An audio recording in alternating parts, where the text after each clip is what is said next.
Hey guys, welcome back to my channel. Welcome back to one more vlog.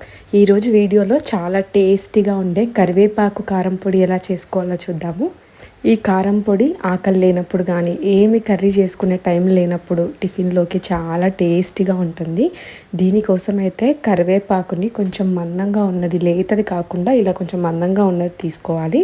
అలాగే దీనికి కావాల్సిన ingredients ఏంటో చూసేద్దాం ఇప్పుడు. ఫస్ట్ దీనికోసం అయితే 4 టేబుల్ స్పూన్ల ధనియాలు, 2 టేబుల్ స్పూన్ల మినపప్పు, 2 టేబుల్ స్పూన్ల జీలకర్ర, 2 టేబుల్ స్పూన్ల శనగపప్పు, మన కారానికి సరిపడా ఎండుమిర్చి, కొద్దిగా 2 రెక్కల చింతపండు. ఇవన్నిటిని కూడా మనం ఈ కరివేపాకు కారం పొడికి అయితే వాడతాము. అలాగే ఇలా పొట్టు తీయని 10 నుంచి 15 వరకు వెల్లుల్లిని అయితే తీసుకోవాలి. కరివేపాకుని మంచిగా కడిగేసుకొని పక్కన పెట్టుకోవాలి. ఈలోపు అయితే స్టవ్ పైన కడాయి పెట్టేసుకొని 1 టేబుల్ స్పూన్ ఆయిల్లో ఎండుమిర్చిని 2 నుంచి 3 నిమిషాల వరకు అయితే మంచిగా వేయించుకోవాలి. ఇది ఇప్పుడు మనం వాడే ఈ కారం పొడికైతే ఎండుమిర్చి కరెక్ట్గా స్పైసీగా ఉంటుంది. లేదు స్పైసీగా కొంచెం తక్కువగా తింటే మాత్రం దీంట్లో కొంచెం ఎండుమిర్చిని అయితే తగ్గించి తీసుకోండి. ఎండుమిర్చి అయితే మంచిగా వేగిపోయింది. ఇప్పుడు పక్కన పెట్టేసుకొని అదే కడాయిలో ఆయిల్ ఏం లేకుండా కొద్దిగా శనగపప్పు, మినప్పప్పు 2 నిమిషాలు వేగిన తర్వాత మిగతా జీలకర్ర, ధనియాలను కూడా దోరగా వేగించుకోవాలి. ఇవన్నీ కూడా సిమ్లో పెట్టి ఒక 3 నిమిషాలు వేయించుకుంటే సరిపోతుంది. నేను ఇక్కడ ఐరన్ కడాయి యూజ్ చేశాను కాబట్టి తొందరగా వేగిపోయాయి. అలాగే ఐరన్ కడాయి మనం వాడడం వల్ల ఒక మంచి ఫ్లేవర్ కూడా వస్తుంది. మినప్పప్పు, శనగపప్పు కొంచెం ఎక్కువ క్వాంటిటీలో తీసుకుంటే మనకి టేస్ట్ అనేది చాలా బాగుంటుంది. కరివేపాకు పొడి నచ్చని వాళ్ళు కూడా మంచిగా తింటారు. ఇవన్నీ కూడా వేసుకోవడం వల్ల మనకి టేస్ట్ అనేది ఇంకా బాగుంటుంది.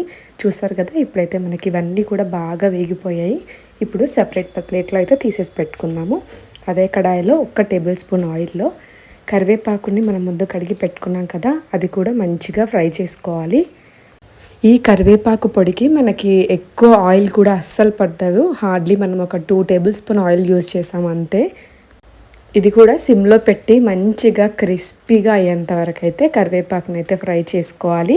దీనికోసం మనం ఆయిల్ ఎక్కువ వేయాల్సిన అవసరం కూడా లేదు. ఒక జస్ట్ 1/2 టేబుల్ స్పూన్ కానీ 1 టేబుల్ స్పూన్ ఆయిల్లో ఇలా కలుపుతూనే ఉండాలి. లేదు అంటే మనకి కరివేపాకు అనేది మాడిపోతుంది. చూసారు కదా, ఇక్కడైతే క్రిస్పీగా అయిపోయింది కరివేపాకు అయితే. ఇప్పుడు ఇంకా మనం ఈ కరివేపాకును కూడా సపరేట్ ప్లేట్లో తీసేసి పెట్టుకుందాము. ఫస్ట్ అయితే మనం ముందు వేయించిన ఎండుమిర్చి, ధనియాలు, శనగపప్పు, మినపప్పు ఇవన్నిటిని కూడా మిక్సీ జార్లోకి యాడ్ చేసుకుందాము. అన్నీ ఒకేసారి వేయకుండా ఫస్ట్ అయితే మనం ఈ వేయించినవన్నీ ముందు వేసేసుకొని కోర్స్గా గ్రైండ్ చేసుకోవాలి. అలాగే ఇవి వేసిన తర్వాత మన రుచికి సరిపడా సాల్ట్ని, నేను ఇక్కడ క్రిస్టల్ సాల్ట్ యూజ్ చేస్తున్నాను. ఫస్ట్ అయితే నేను నార్మల్ కొంచెం వేసాను. ఇలా కోర్స్గా గ్రైండ్ చేసిన తర్వాత 2 చింతపండు రెక్కలు వేసుకున్న తర్వాత ఇలా క్రిస్పీగా అయిపోయాయి. చూసారు కదా, కరివేపాకు ఇలా క్రిస్పీగా ఉంటే టేస్ట్ అనేది చాలా బాగుంటుంది. పచ్చివాసన అనేది అస్సలు ఉండదు. ఇప్పుడు మనం ఇది కూడా మిక్సీ జార్లోకి యాడ్ చేసుకుందాము. ఈ పొడిని మనకు కావాలంటే కొంచెం బరకగా గ్రైండ్ చేసుకోవచ్చు, లేదు అంటే స్మూత్గా కూడా గ్రైండ్ చేసుకోవచ్చు. మనకు నచ్చినట్టు మనమైతే ఇది పొడిని అయితే ప్రిపేర్ చేసుకోవచ్చు. నేనైతే మీడియంగా చేశాను, ఎక్కువ బరకగా చేయలేదు, మరీ స్మూత్గా చేయలేదు.